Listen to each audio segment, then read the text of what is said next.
Hello dear student, आज हम लोग स्टार्ट करेंगे वैद्युत क्षेत्र की तीव्रता में बिंदु आवेश के कारण r दूरी पर वैद्युत क्षेत्र की तीव्रता।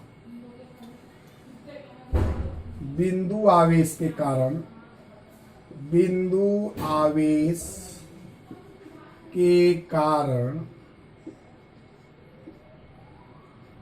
वैद्युत क्षेत्र की तीव्रता।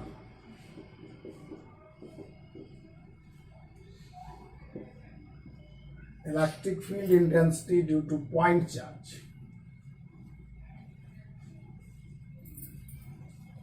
Electric intensity of electric field,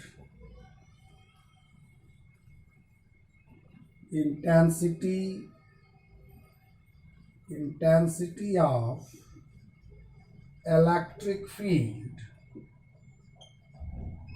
due to point charge। Intensity of electric field due two point charge find करना है। इसमें एक टेस्ट चार्ज रखेंगे, पॉइंट चार्ज रहेगा कोई, मान लीजिए पॉइंट चार्ज ओ पे है और पॉजिटिव नेचर का है। यहां से r दूरी पर कोई टेस्ट चार्ज है, परीक्षण आवेश Q0, जो कहां से लाया गया है, इनफाइनाइट से लाया गया है। कहां से? इनफाइनाइट से लाया गया है। तो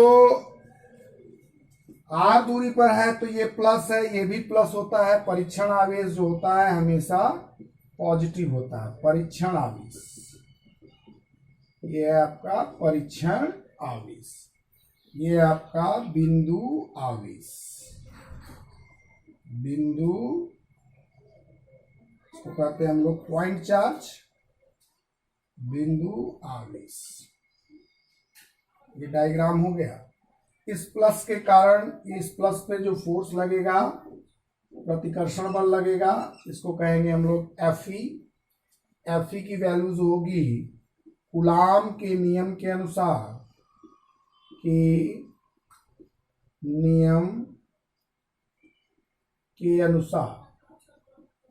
कूलाम का नियम क्या कहता है? दो आवेश होने चाहिए, दो आवेश के बीच की दूरी होनी चाहिए। तो 1/4 pi epsilon not 0 Q1 Q2 by R square. यहाँ पर Q1 और Q2 बटा में R स्क्वायर। और दिशा क्या दिखाएंगे? O पर है, यहाँ पर मान लेते हैं ये जो पॉइंट है P है, तो इसकी दिशा क्या हो जाएगी? O से P की ओर। तो Q1 की वैल्यू कितनी रखेंगे? Q1 की वैल्यू क्यों रखेंगे? Q2 की वैल्यू कितनी रखेंगे? Q0। तो नेट फोर्स क्या हो गया ऑन द चार्ज हो जाएगा, test charge 1/4 pi epsilon 0 Q1 Q0 या Q0 अपॉन R स्क्वायर। और दिशा क्या दिखाएंगे? O से P की ओर, क्योंकि एक सदिश राशि है। सदिश राशि में परिमाण के साथ साथ क्या चाहिए? हमें दिशा का भी ज्ञान होना चाहिए। तो ये तो हो गया आपका परीक्षण आवेश, और परीक्षण आवेश के कारण जो बल लग रहा है उस बल के बारे में हो गया। अब फोर्स निकाल लिया गया। अब ये फोर्स उस पर परीक्षण आवेश पे लगाया जा रहा है। अब इस आवेश फोर्स में अगर इस परीक्षण आवेश से डिवाइड कर दिया जाए परिभाषा के अनुसार तो क्या हो जाएगा? परिभाषा के अनुसार आगे देखा जाए। इससे वैद्युत क्षेत्र की परिभाषा क्या कहता है? वैद्युत क्षेत्र की तीव्रता का परिभाषा यही कहता है कि क्षेत्र में स्थित किसी बिंदु पर परीक्षण आवेश पे जो एकांक बल लगता है, एकांक वैद्युत बल लगता है, उसी को हम लोग क्या कहते हैं? वैद्युत क्षेत्र की तीव्रता कहते हैं।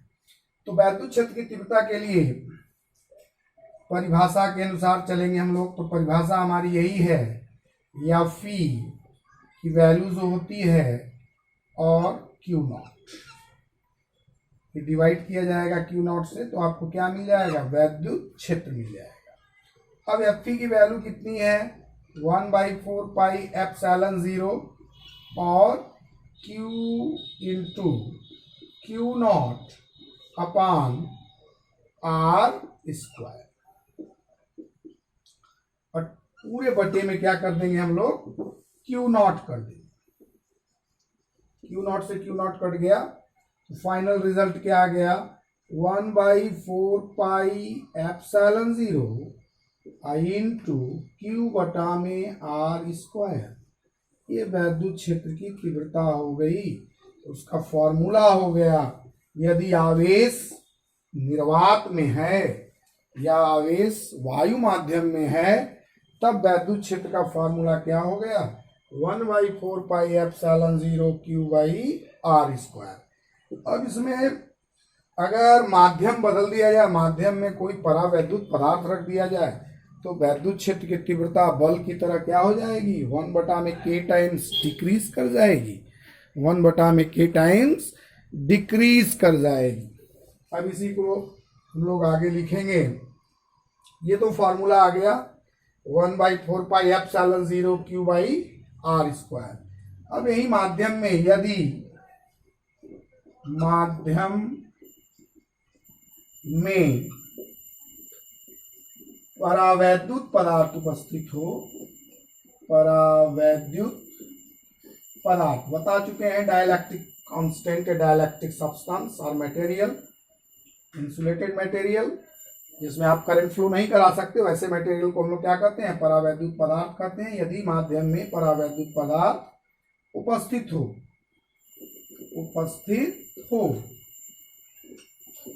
तब क्या हो जाएगा, तब formula E is equal to हो जाएगा 1/4 पाई एप्सिलॉन 0 K और Q बटा में R स्क्वायर।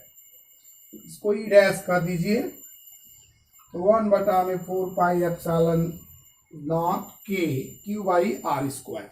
ये कितना टाइम्स हो गया E और E डैश में, इसका रिलेशन अगर देख लिया जाए तो ये पहले से ये पूरी वैल्यू जो 1/4 pi epsilon not Q by R square E के बराबर है, तो पहले से कितना घट गया, ये 1/k टाइम्स डिक्रीज कर गया। इसका मतलब परावैद्युत पदार्थ वैद्युत क्षेत्र की तीव्रता को क्या कर देता है, कम कर देता है, और वैद्युत बल्ब को भी कम कर देता है, विभव को भी इसी तरह कम करता है, पोटेंशियल जिसे कहते हैं। तो परावैद्युत पदार्थ अगर नहीं है तब के वहां नहीं दिखता, क्योंकि परावैद्युत पदार्थ एयर के लिए वैल्यूज होती है के की वैल्यू, या वायु के लिए निर्वात के लिए के की वैल्यू 1 लेते हैं, और उसके बाद अलग अलग है, अगर धातु है तो उसके लिए अनंत के लिए लिया जाता है, अनंत लिया जाता है। अगर वाटर है, अन्य कोई पदार्थ है, तो उसकी वैल्यू ग्रेटर देन 1 होती है। तो इसका मतलब कि परावैद्युत जो पदार्थ होता है, परावैद्युत पदार्थ के लिए परावैद्युत कांस्टेंट, परावैद्युत नियतांक के है, के क्या है यहाँ पर, परावैद्युत नियतांक, और ये भिन्न भिन्न पदार्थों के लिए भिन्न भिन्न होता है, सबके लिए अलग अलग है। तो एक मेन फॉर्मूला मिल गया कि बिंदु आवेश के कारण वैद्युत क्षेत्र की तीव्रता जो होती है 1/4 pi epsilon 0 Q by R square होती है। लेकिन क्वेश्चन में ध्यान देना है कि अगर कहा जाए कि माध्यम में परावैद्युत पदार्थ है, तब तो फॉर्मूला वही रहेगा, लेकिन यहाँ पर नीचे K की वैल्यू भी रखनी पड़ेगी। और जनरली प्रूफ करने के लिए आपको ये दिया जाता है कि तो आवेश, एक आवेश ले लेंगे, एक बिंदु O पे रख देंगे, और परीक्षण आवेश P पर रख दिया गया है, और परीक्षण आवेश पे बल देख लेंगे, और उस बल को परीक्षण आवेश के परिमाण से क्या कर देंगे, डिवाइड कर देंगे, जैसा कि परिभाषा में बताया गया आपको, F/Q नॉट, और F/Q नॉट करने के बाद आपको नेट वैद्युत क्षेत्र आ जाएगा। इसका मतलब बल रहेगा तभी हम पता कर पाएंगे वैद्युत क्षेत्र की तीव्रता। ये तो वैद्युत क्षेत्र की तीव्रता बिंदु आवेश के कारण हुई। अब एक आता है द्विध्रुव। द्विध्रुव एक निकाय है, हम लोग देखेंगे द्विध्रुव के कारण भी होता है अक्षीय स्थिति, निरक्षीय स्थिति, एक्सियल और इक्वेटोरियल पोजीशन, वहां भी वैद्युत क्षेत्र की तीव्रता निकाली जाती है उसके कारण भी। तो पहले तो ये जाना जाए कि डाइपोल क्या है। इलेक्ट्रिक डाइपोल, देखिए इलेक्ट्रिक डाइपोल एक निकाय है जिसमें दो बराबर तथा विपरीत आवेश एक दूसरे से अल्प दूरी पर स्थित होते हैं। द्विध्रुव एक ऐसा निकाय होता है जिसमें दो बिंदु आवेश होते हैं, बराबर तथा विपरीत। बराबर का मतलब परिमाण में बराबर, और विपरीत का मतलब प्रकृति में विपरीत। ये कंडीशन है, ये होना ही चाहिए।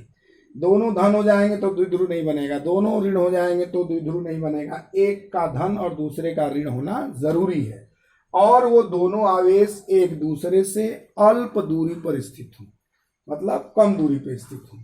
तो पहले देखा जाए इलेक्ट्रिक डाइपोल कहते किसको हैं? वैद्युत द्विध्रुव। वैद्युत द्विध्रुव, द्विध्रुव ये है क्या भाई? वैद्युत द्विध्रुव, इसको कहा जाता है electric dipole. Electric dipole is system, इसको कहते हैं हम लोग निकाय है। द्विध्रुव एक निकाय है। कैसा निकाय है? जिसमें दो बिंदु आवेश परिमाण में बराबर परंतु प्रकृति में क्या हो? भिन्न हो, ऐसे, और दोनों अल्प दूरी पर स्थित हो, ऐसे बने निकाय को हम लोग क्या कहते हैं? द्विध्रुव कहते हैं, वैद्युत द्विध्रुव कहते हैं। निकाय है, ये कोई भौतिक राशि नहीं है। पूछा जाता है, कई बार क्वेश्चन पूछा भी गया है कॉम्पिटिशन्स में, पॉलिटेक्निक में, जी में, और कई अच्छे एग्जामों में पूछा गया है कि बीमी सूत्र लिखिए। वैद्युत द्विध्रुव का बीमी सूत्र क्या होगा? ऑप्शन 4 रहता है। पहला है LTA, दूसरा ऑप्शन रहता है ATL, तीसरा है LT, और फोर्थ रहता है नन, या नन ऑफ द अबव। तो इसमें कंफ्यूजन है। द्विध्रुव द्विध्रुव हम लोग पढ़े रहते हैं, तो द्विध्रुव आघूर्ण होता है। द्विध्रुव आघूर्ण का होता है ATL LTA। द्विध्रुव एक निकाय है। कभी भी आपको निकाय के बारे में जो फिजिकल क्वांटिटी होती है उसका हम लोग बीमी सूत्र या बीमा निकालते हैं, किसी निकाय का नहीं निकाला जाता। तो वैद्युत द्विध्रुव एक ऐसा निकाय है जिसमें दो आवेश होंगे जो कि परिमाण में बराबर होंगे, मैग्नीट्यूड बराबर होगा। 2 कूलम हो तो 2 कूलम दूसरे का भी होना चाहिए, एक का 2 है तो दूसरे का भी 2 होना चाहिए। हाँ, ये है कि एक +2 होगा तो दूसरा -2 होगा, ऋण। इसका मतलब कि एक धन होगा तो दूसरा ऋण होगा।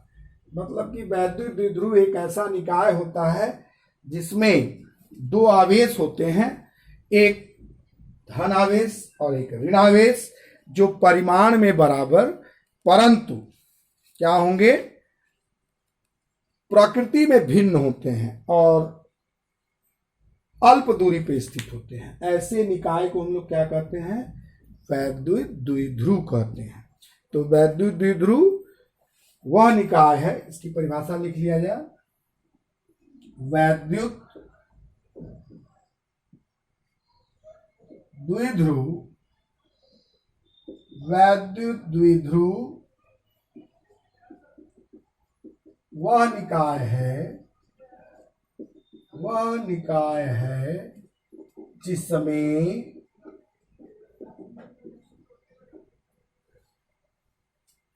बोला गया है वैद्युत द्विध्रुव वह निकाय, इसको सिस्टम भी कहते हैं। द्विध्रुव इज ए सिस्टम, वह निकाय है जिसमें दो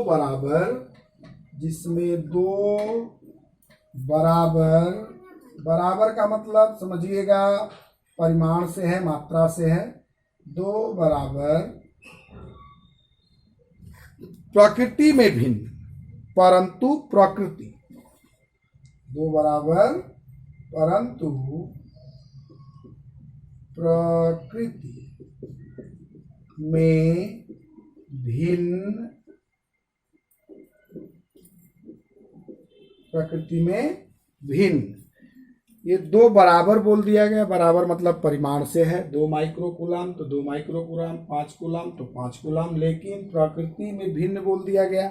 प्रकृति में भिन्न का मतलब होता है विपरीत प्रकार के, या ये भी लिख सकते हैं वैद्युत द्विध्रुव वह निकाय है जिसमें 2 बराबर परंतु विपरीत प्रकार के, ये भी लिख सकते हैं, प्रकृति को हटा दीजिए, विपरीत प्रकार के, परंतु विपरीत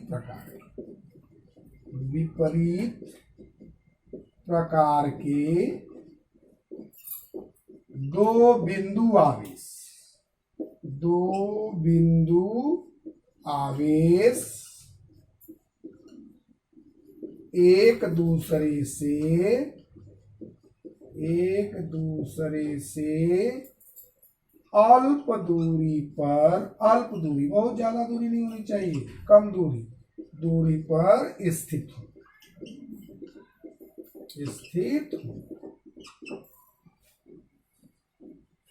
हो रहा है। वैद्युत द्विध्रुव निकाय है जिसमें 2 बराबर परंतु विपरीत प्रकार के 2 बिंदु आवेश एक दूसरे से अल्प दूरी पर स्थित हो, परंतु जो विपरीत प्रकार के 2 बिंदु आवेश, इसका मतलब कि स्थित हो, तो उसको क्या कहेंगे हम लोग? वैद्युत द्विध्रुव कहते हैं। तो उसे क्या कहा जाता है? वैद्युत द्विध्रुव कहा जाता है। इस प्रकार के बने निकाय को हम लोग क्या कहेंगे? वैद्युत द्विध्रुव कहेंगे। हाँ, वैद्युत द्विध्रुव आघूर्ण क्या है?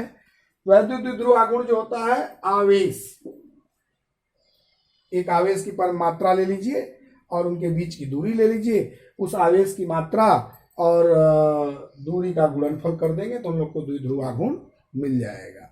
इसका मतलब जो गुणनफल होता है आवेश और अल्प दूरी के बीच का जो गुणनफल होता है उसी को हम लोग क्या कहते हैं? द्विध्रुव आघूर्ण कहते हैं। तो द्विध्रुव आघूर्ण और द्विध्रुव में अंतर है। द्विध्रुव आघूर्ण एक भौतिक राशि है, जबकि द्विध्रुव क्या है? वैद्युत द्विध्रुव एक निकाय है।